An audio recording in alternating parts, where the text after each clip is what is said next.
Welcome to the latest episode of Cut to the Chase. Today we're discussing one buyer negotiation. And well, that's 101 in real estate, right? Because when you get multiple, our job is reasonably easy, right? You just step out of the way and let them fight. Exactly, but as well, to get to multiple, you got to start with one. So yes. Regardless, the beginning, is what we're discussing right now. How do you start getting pen to paper? How do you get a buyer to say, yes, let's put the offer down, let's present to the vendor? Or just ask them verbally, no.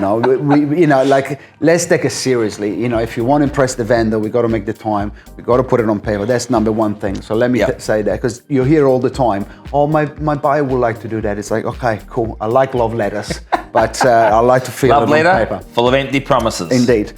So let's start with that. But the reality is this, right? How do you create a fear of missing out? How do you make a buyer go like, okay, I got to do something today because I don't want to miss out on the property? And integrity, we talked about in the previous episodes. Trust, that's the most important thing. So you're not going to tell them there is another offer coming if there is not another offer coming. Oh, that little chestnut, eh? That's take past. An offer. Yeah. That's past. That's past.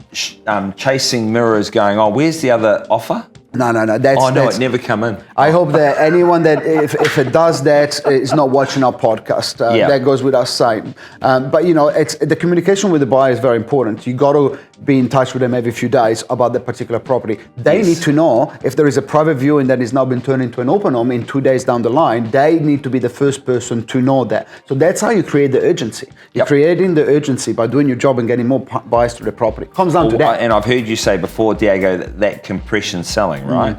You got to compress it.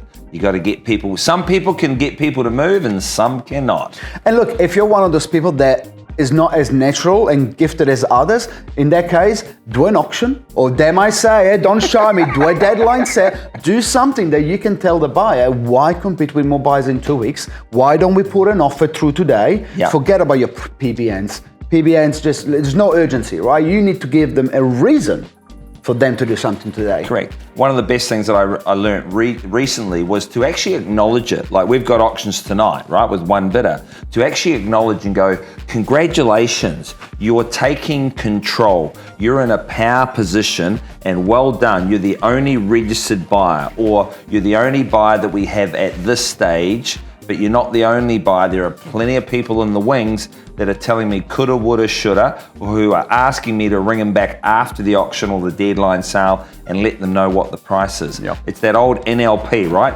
Make them feel good, build trust equity, let them know they're the only person, but how lucky they are to be in that position, to be putting an offer to our owners who want to see it, who are fluid and flexible to do a deal. So one of my favorite lines that I'm using at the moment is the simple congratulations.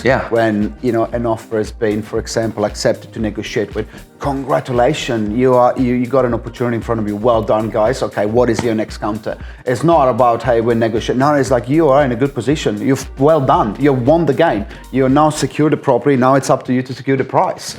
And isn't it a better perspective instead of saying, hey, now we're negotiating? It's like, no, congratulations, you already won.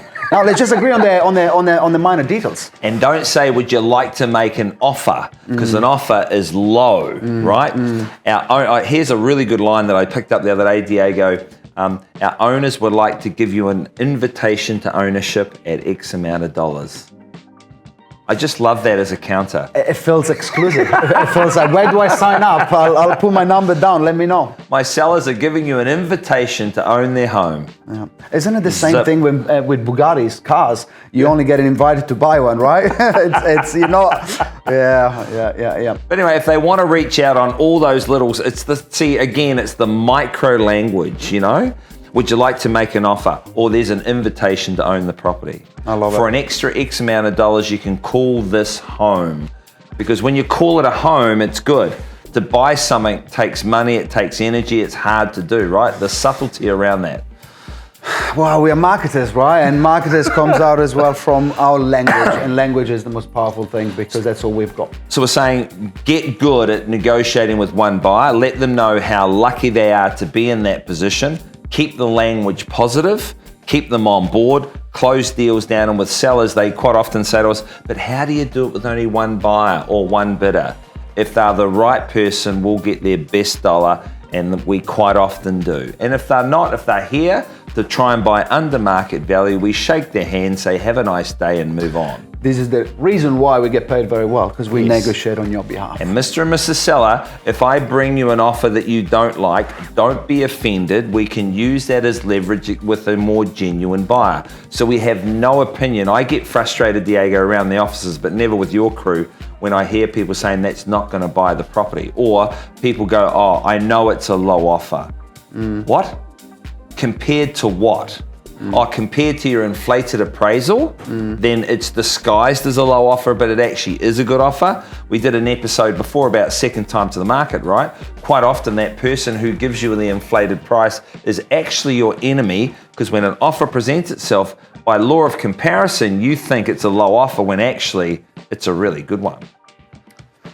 Well, that's magic of real estate, right? Some people get it, some people don't. Cut to the chase. We'll see you next week. Like, share, and subscribe.